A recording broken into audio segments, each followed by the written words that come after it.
औज़ुबिल्लाहिमिनश्शैतानिर्रजीम बिस्मिल्लाहिर्रहमानिर्रहीम। पिछले लेक्चर में हमने जो प्रेसिडेंशियल कैंडिडेट यूएस में प्रेसिडेंट का जो इलेक्शन है उसके बारे में डिस्कस किया और उसकी टर्म के बारे में डिस्कस किया, salaries, order of succession in case of his death, qualifications etcetera.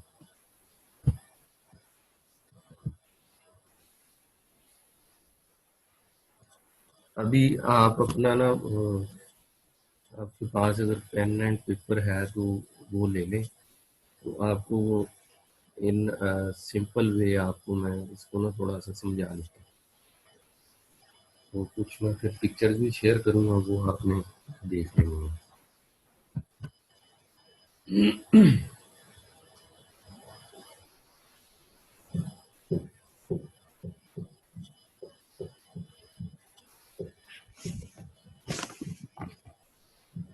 President of United States of America, as we discussed earlier, is executive head of the United States of America. Unlike Pakistan and India, the president of USA is a head of state and head of government as well. He performs he holds two offices as head of state and head of government as well. But in India and Pakistan, the head of state is president and head of government is prime minister. So in USA, the commander-in-chief of all forces is president. Commander-in-chief of all forces in Pakistan is president, and in India also the president of India is commander-in-chief of all forces. As USA is a superpower in the world, that's why the world have more interest in presidential election of United States of America. The people in all over the world are concerned about who will be the next president of USA.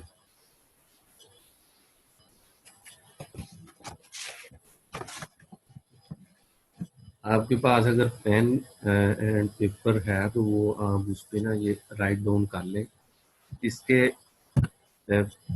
Presidential election के 4 step होते हैं। First step is primaries and caucus, यानी primaries plus caucus लिख लें आप।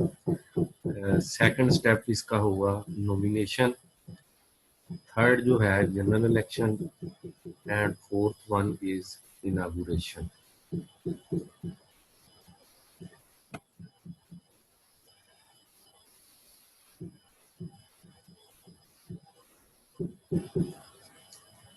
President की term जो है वो है 4 साल, और इससे पहले जो 1951 के अंदर अमेंडमेंट की गई है कॉन्स्टिट्यूशन के अंदर कि एक प्रेसिडेंट जो है वो 2 टर्म एंजॉय कर सकता है। 1951 से पहले कोई भी प्रेसिडेंट जो है वो जितनी बार मर्जी इलेक्शन कंटेस्ट कर सकता है। तो इन हिस्ट्री एक प्रेसिडेंट गुजरे हैं रूजवेल्ट, उन्होंने 4 टर्म्स एंजॉय की एज ए प्रेसिडेंट, और वर्ल्ड वार 2 जो है वो भी उन्हीं की टेन्योर के अंदर लड़ी गई। वो एज लिमिट आपको बताया गई है कि 35 है प्रेसिडेंट के लिए, और must be a natural born citizen, और 14 ईयर की रेजिडेंसी होनी चाहिए यूएसए की। That is qualification for presidential candidate. तो इन हिस्ट्री जो सबसे जो यंगर जो प्रेसिडेंट गुजरे हैं, he was John F Kennedy, उनकी एज थी 44 at the time of joining the office of president. और वो जो ओबामा थे वो फर्स्ट टाइम जो बने हैं उनकी एज थी 47 at the time of becoming president of USA. USA के अंदर दो मेन पार्टीज हैं, एक है डेमोक्रेटिक पार्टी और दूसरी है लिबरल्स।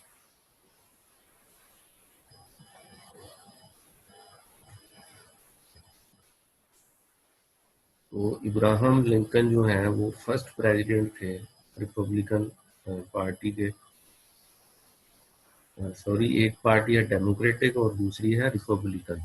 तो रिपब्लिकन पार्टी के पहले प्रेसिडेंट जो थे ही वाज इब्राहम लिंकन, और रिपब्लिकन पार्टी जो है इसको ग्रैंड ओल्ड पार्टी भी कहते हैं। और ये फर्स्ट टाइम 1850 में ये पार्टी बनी है। और जो डेमोक्रेटिक पार्टी है उसका जो साइन है या सिंबल है वो है डॉकी, और रिपब्लिकन पार्टी जो है उनका साइन या सिंबल कह लें वो है एलिफेंट। तो रिपब्लिकन पार्टी को ग्रैंड ओल्ड पार्टी कहते हैं, although the Democratic Party is older than Republicans. यानी Republicans are younger than Democrats, but still they are called grand old party. तो इनकी दोनों पार्टीज की मोर देन 150 इयर्स की हिस्ट्री है। और वहाँ पे और भी छोटी छोटी पार्टीज हैं, ग्रीन पार्टी है, और उसके बाद एक है टी पार्टी जो 2012 में बनी है, और वो रिपब्लिकन पार्टी में से ही बंदे निकल के एक नई पार्टी उन्होंने बनाई, टी पार्टी।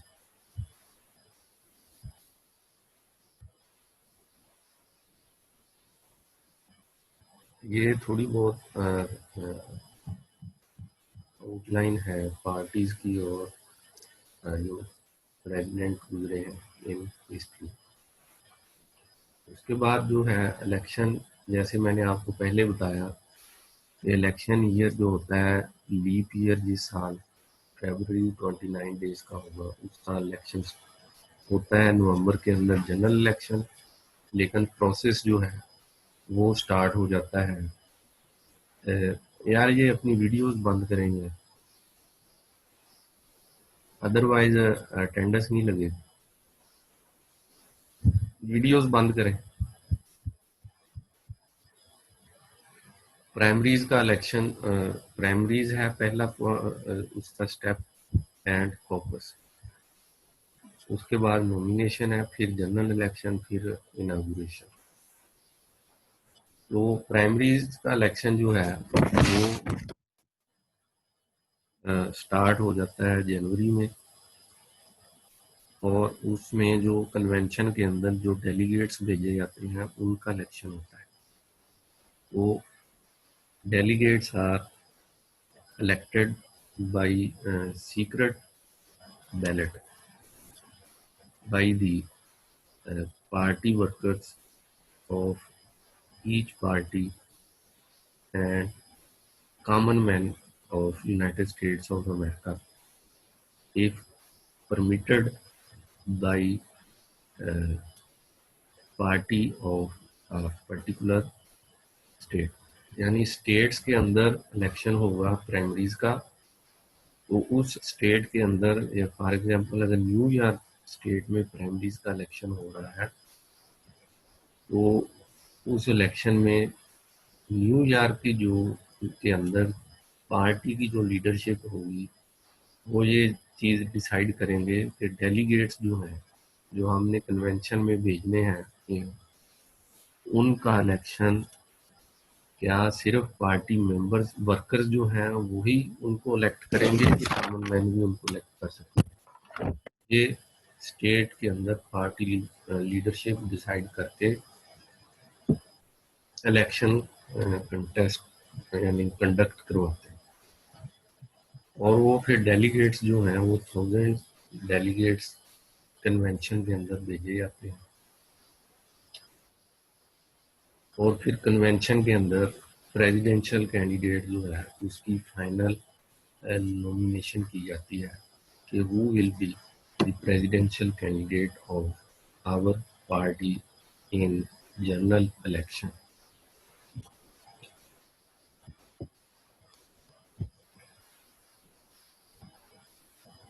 उसके बाद प्राइमरी के साथ साइड बाय साइड एक होता है कॉकस, CAUCUS कॉकस। तो ये फिर ये भी स्टेट के अंदर पार्टी लीडरशिप ये डिसाइड करती है कि यहाँ पे हमने प्राइमरी इलेक्शन करवाना है, कि ये जो कॉकस का प्रोसेस है इसके ज़रिए हमने डेलीगेट्स इलेक्ट करने हैं। तो उसका फिर प्रोसेस होगा, लेट्स सी कि जो एक लोकेलिटी है फैसलाबाद के अंदर ना, न्यूयॉर्क के अंदर, न्यू जर्सी में एक लोकेलिटी है हैमिल्टन। तो वहाँ पे अगर टोटल जो पॉपुलेशन है दैट इज़ 500, और डेमोक्रेटिक पार्टी के मेंबर्स हैं वहाँ पे 400, तो वो 400 जो लोग हैं members of democratic party shall gather in town hall of Hamilton.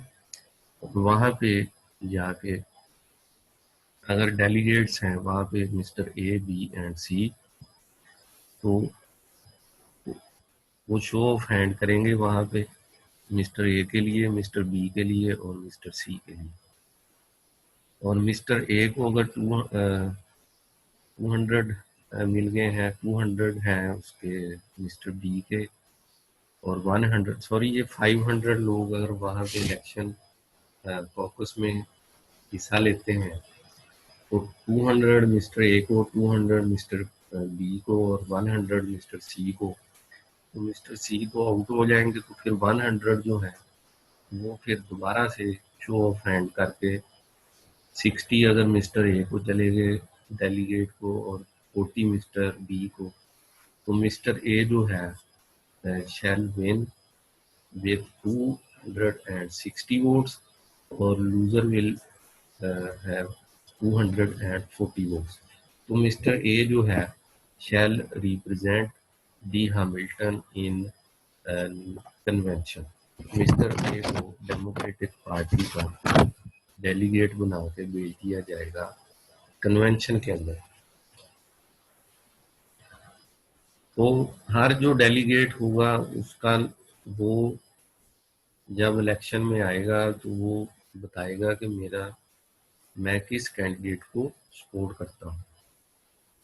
तो यही चीज़ें प्राइमरी इलेक्शन के अंदर ही ट्रेंड पता चल जाता है कि किस पार्टी का कौन सा कैंडिडेट जनरल इलेक्शन के अंदर प्रेसिडेंट का इलेक्शन कंटेस्ट करेगा।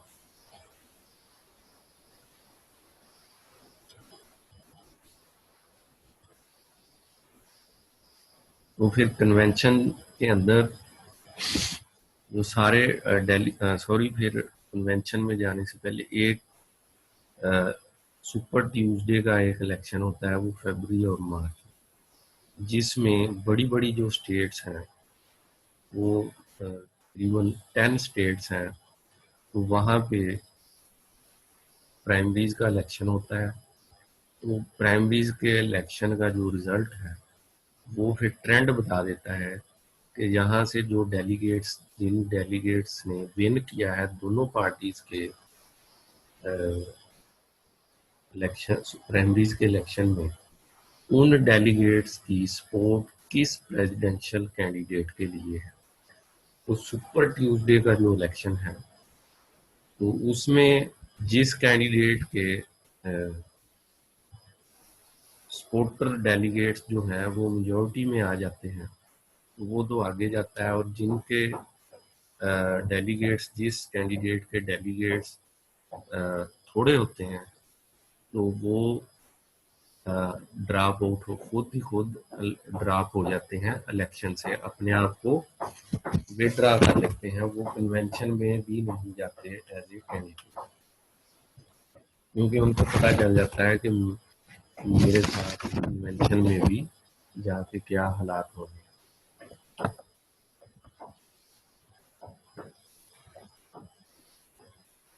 फिर कन्वेंशन अब होता है, कन्वेंशन में जैसे मैंने आपको बताया था कि वो डेलीगेट्स और अल्टरनेट डेलीगेट्स बैठते हैं।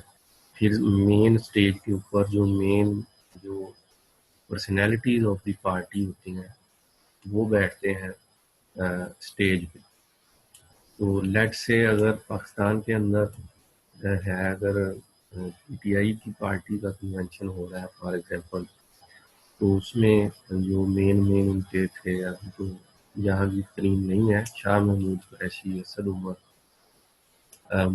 इमरान खान खुद, और मुस्लिम लीग नवाज में शाहिद खाकान अब्बासी, ख्वाजा साद रफीक, ख्वाजा आसफ, शहबाज शरीफ, मरियम नवाज, हमजा शहबाज, तो ये आप कह लें कि इनको सुपर डेलीगेट्स का स्टेटस हासिल होगा।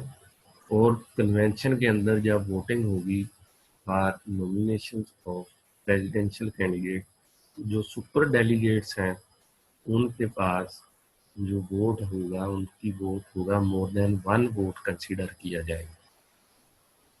वो एक डेलीगेट को 4 वोट भी अलाट हो सकते हैं, 5 भी, 6 भी, 10 भी, यानी उनका एक वोट नहीं होगा सुपर डेलीगेट्स का, वो होगा मोर देन 1 वोट उनका।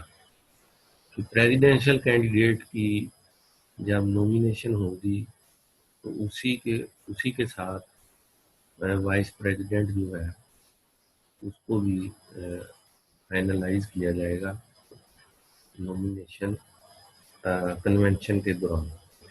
उसके बाद नवंबर के अंदर जनरल इलेक्शन। जनरल इलेक्शन जो है वो होगा नवंबर के अंदर, और वो होगा ट्यूसडे को, जो नवंबर में फर्स्ट मंडे आएगा उसके बाद जो ट्यूसडे आएगा उस दिन जनरल इलेक्शन होगा। और win the election of president, simple majority of 270 electors is required out of 538। Her state के अंदर इलेक्टोरल कॉलेज का इलेक्शन होगा नवंबर में, on Tuesday after first Monday of November of election year. वो इलेक्टोरल कॉलेज के अंदर जो कैंडिडेट उन्होंने खड़े किए होंगे एज इलेक्टर्स, वो पार्टी ने ही खड़े किए हैं कि फलां फलां बंदे हमारे इलेक्टर हैं। तो ordinary citizen of United States of America shall cast their votes to the electors. तो ये in a sense is an indirect election, but ये प्रैक्टिस में इनडायरेक्ट इलेक्शन है, क्योंकि जब बैलेट पेपर के ऊपर प्रेसिडेंशियल कैंडिडेट का नाम नहीं होता और लोग जिसको वोट कास्ट कर रहे होते हैं वो भी इलेक्टर्स होते हैं जो हर पार्टी ने स्टैंड किए होते हैं अपनी अपनी स्टेट के अंदर। वो हर स्टेट के अंदर कितने इलेक्टर्स होंगे, वो ये भी आप चीज नोट कर लें कि कांग्रेस के 2 हाउसेज हैं, house of representative and senate. Senate के अंदर हर स्टेट के 2 मेंबर हैं, और हाउस ऑफ रिप्रेजेंटेटिव के अंदर जो है 2 नहीं है हर स्टेट के। जो पहले थे कि अकॉर्डिंग टू पॉपुलेशन होता था, लेकिन अब वो उन्होंने कुछ फिक्स ही किए हुए हैं, वो लेट्स से कि न्यूयॉर्क के 43 मेंबर जो हैं, सॉरी 41 है हाउस ऑफ रिप्रेजेंटेटिव में और 2 है सेनेट में, total congressman from New York are 43। तो अब जब प्रेसिडेंशियल इलेक्शन होगा तो इलेक्टर्स जो हैं वो स्टैंड करेंगे for electoral college of presidential election.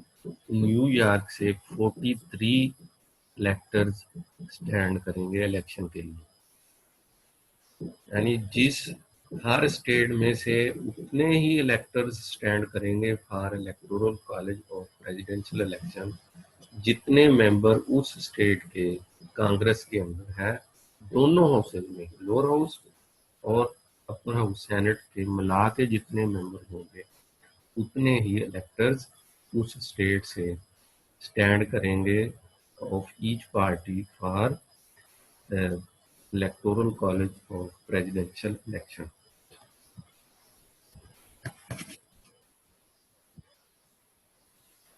तो फिर जो इलेक्शन डे को लोग जब वोट कास्ट करें जाएंगे तो वो स्टैंप तो करेंगे बैलेट पेपर के ऊपर जो हर पार्टी ने अपने इलेक्टर्स स्टैंड किए हैं, प्रेसिडेंशियल कैंडिडेट का नाम उस पर नहीं होगा। तो जब वो वोट कास्ट करेगा वोटर तो उसको उसके माइंड में ये चीज़ होगी कि अगर मैं डेमोक्रेटिक पार्टी के जो इलेक्टर्स हैं इनको मैं वोट कास्ट कर रहा हूँ, तो उनके उसके माइंड में तो ये चीज़ है ना कि ये डेमोक्रेटिक पार्टी का प्रेसिडेंशियल कैंडिडेट कौन है।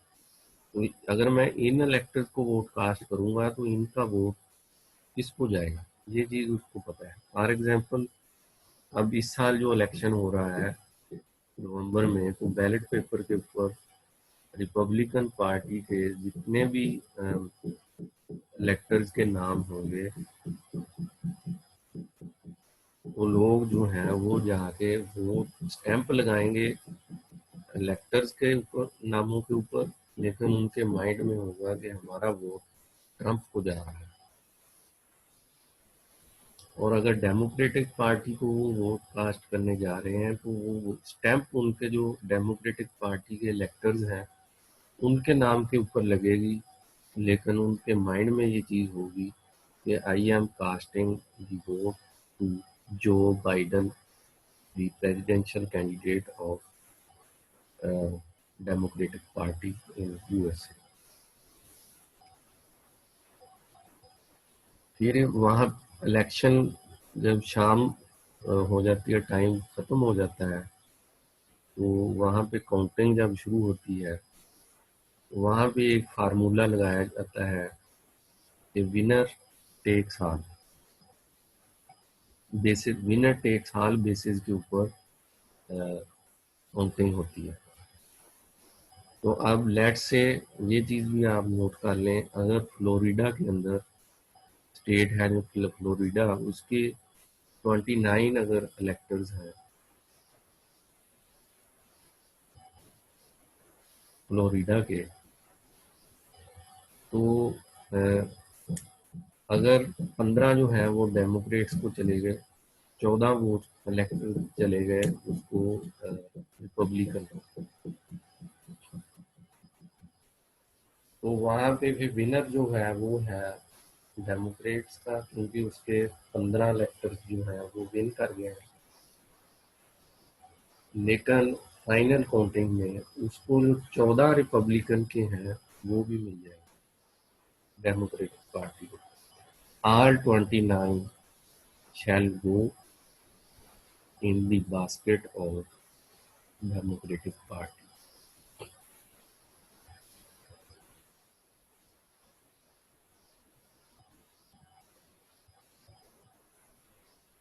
फिर दिसंबर के अंदर ये जो इलेक्टर्स हैं इनका वोट कास्ट होगा प्रेसिडेंट के लिए और काउंटिंग करेगी कांग्रेस, और जिसके 270 वोट होंगे या उससे ज़्यादा तो वो प्रेसिडेंट ऑफ यूएसए बन जाएगा। और नेक्स्ट ईयर 20 जनवरी को उसका इनागुरेशन होगी उसके ऑफिस की।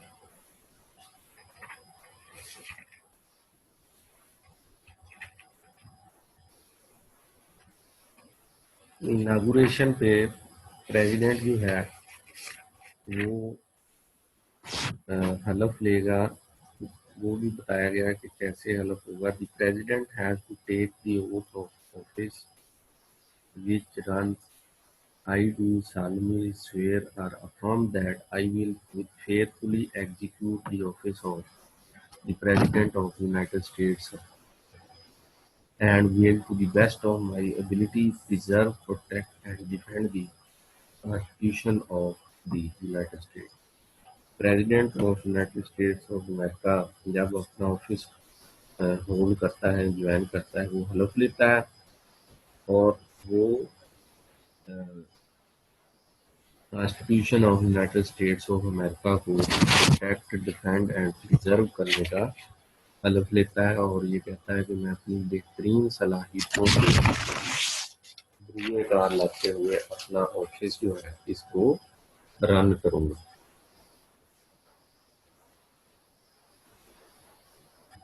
Although the president is otherwise irremovable during the term of his office, he can be removed by means of impeachment.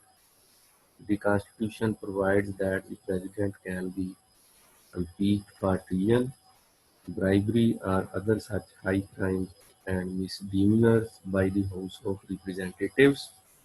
He can be tried by the Senate with the Chief Justice of the Supreme Court as the president. A two-thirds majority of the Senate is necessary to convict.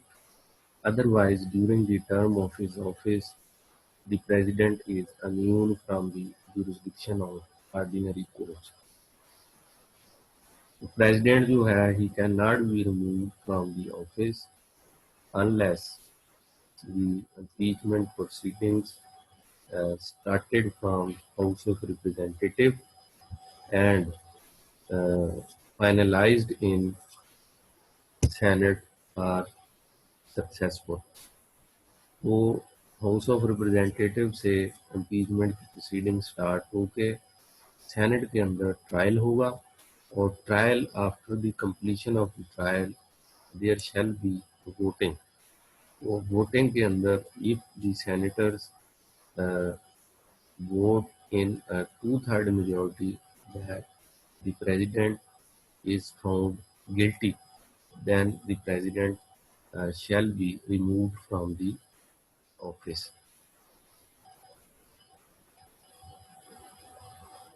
तो जिस वक्त trial होगा senate में impeachment proceeding का against president, उस वक्त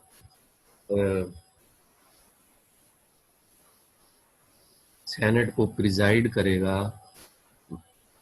chief justice of United States of America, not the vice president of USA.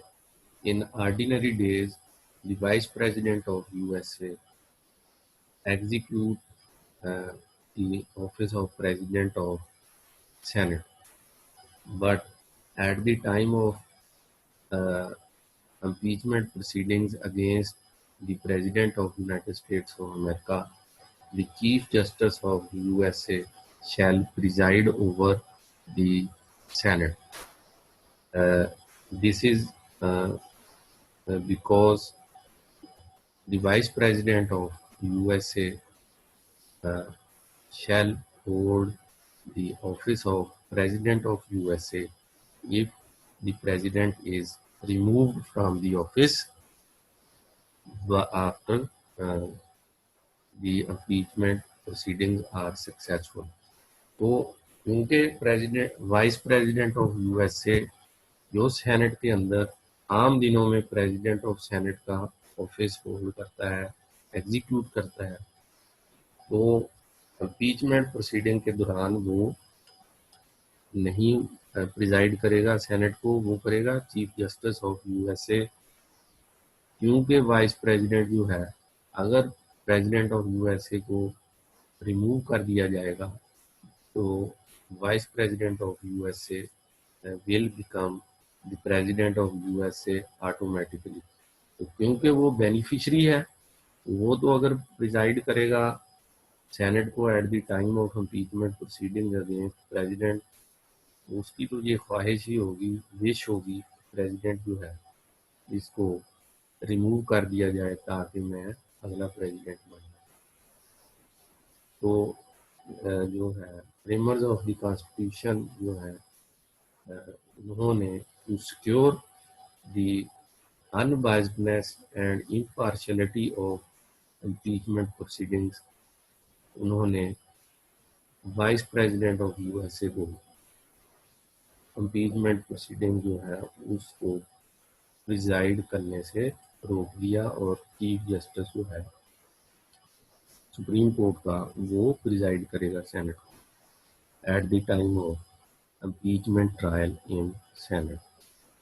तो 2/3 majority required है उसको कन्विक्ट करने के लिए। तो बाकी प्रेसिडेंट ऑफ यूएसए जो है वो बाकी ऑर्डिनरी कोर्ट्स जो है उनसे उसको इम्यूनिटी हासिल है कि वहाँ पे उसको जुरिस्डिक्शन उसके ऊपर जो है एक्सरसाइज नहीं की जा सकती। तो फिर वाइस प्रेसिडेंट जो है वो आपको पहले बताया कि उसकी भी नॉमिनेशन होती है विद प्रेसिडेंट। वो जो डेलीगेट्स हैं वो ट्राई करते हैं कि हम प्रेसिडेंट वाइस प्रेसिडेंट कोई ऐसा बंदा लें जो ऐसी कम्युनिटी से हो जिस कम्युनिटी से प्रेसिडेंट का हमने कैंडिडेट लिया है उससे ना हो।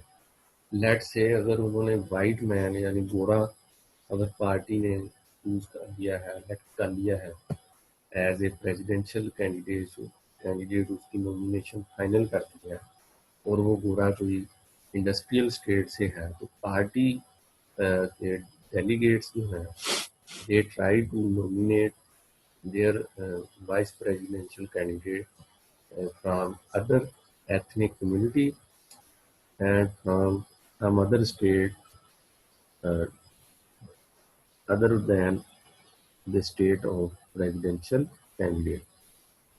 वो इसलिए किया जाता है कि जो ज़्यादा से ज़्यादा वोट हासिल किए जाएं। गोरे जो हैं उनके भी वोट ले लिए जाएं। लेट्स से उसके साथ अगर कोई ब्लैक बंदा उन्होंने वाइस प्रेसिडेंट ले लिया तो उनको फिर ब्लैक्स के वोट भी मिल जाएंगे। या अगर उन्होंने एक बंदा लिया है इंडस्ट्रियल स्टेट से प्रेसिडेंट तो वो वाइस प्रेसिडेंट लेंगे किसी एग्रीकल्चरल स्टेट से ताकि उनको फार्मर्स ऑफ यूएसए जो है उनके वोट भी मिल जाए। तो वाइस प्रेसिडेंट ऑफ यूएसए जो है उसको भी प्रेसिडेंट की तरह ही ऑफिस से रिमूव किया जा सकता है through impeachment for treason.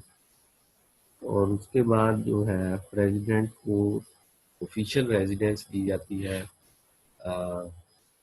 White house, but vice president जो है उसको कोई रेजिडेंस प्रोवाइड नहीं की जाती from national treasury.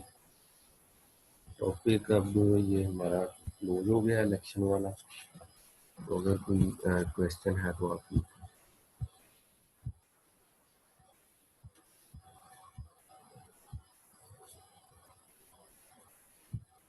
Any question?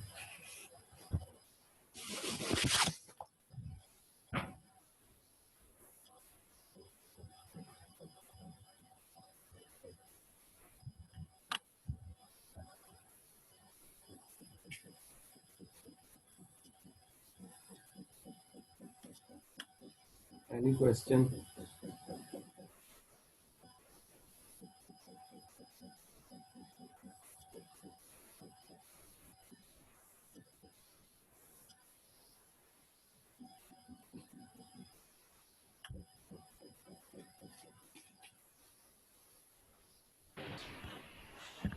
यार अगर प्रेसिडेंट को जो फर्क है अगर प्रेसिडेंट उसकी सीट से हटाना हो तो उसका कोई क्या प्रोसीजर होगा?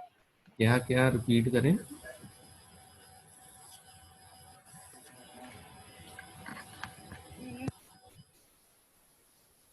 हेलो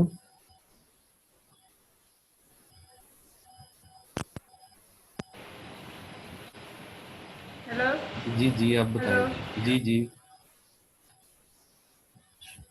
सर, अगर प्रेसिडेंट को उसके ऑफिस से हटाना है तो जी। उसके लिए क्या क्या रीजंस होंगे जिसकी बेस के ऊपर किसी प्रेसिडेंट को उसके ऑफिस से हटाया जा सकता है?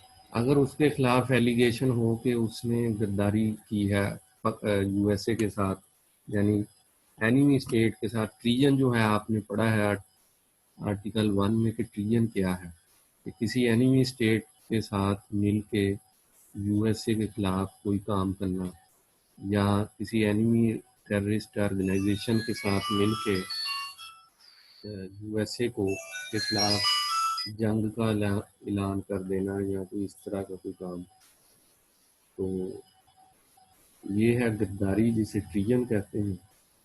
तो इस तरह के जो क्राइम हैं, हाई क्राइम्स, उनमें प्रेसिडेंट को के खिलाफ ट्रायल किया जाता है सेनेट के अंदर। तो इसको कहते हैं इम्पीचमेंट ट्रायल।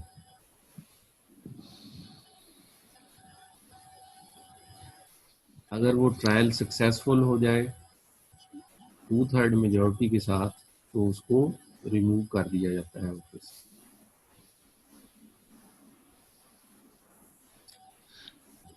अस्सलाम वालेकुम सर। जी वाले। सर, जब कोई भी जो ट्रीटी होती है वो 2/3 सेनेट की मेजोरिटी से पास होनी होती, रेटिफाई होना होती है, तो फिर प्रेसिडेंट को क्यों कहा जाता है dictator for the foreign relation? Treaty अगर 2/3 मेजोरिटी के साथ उसको पास करनी, उन्होंने पास कर ली, तो फिर पास होने के बाद कहाँ पे जानी है? प्रेसिडेंट के पास। तो फिर प्रेसिडेंट के पास है कि नहीं वीटो की पावर? ठीक हो गया सर। सर, जो chief justice of supreme court होता है वो ही उसको कहते हैं हम चीफ जस्टिस ऑफ यूएसए। हाँ जी हाँ जी, chief justice of supreme court of USA can also be called as chief justice of USA. Supreme court का जो ठीक है। होगा। हाँ जी। Any other question?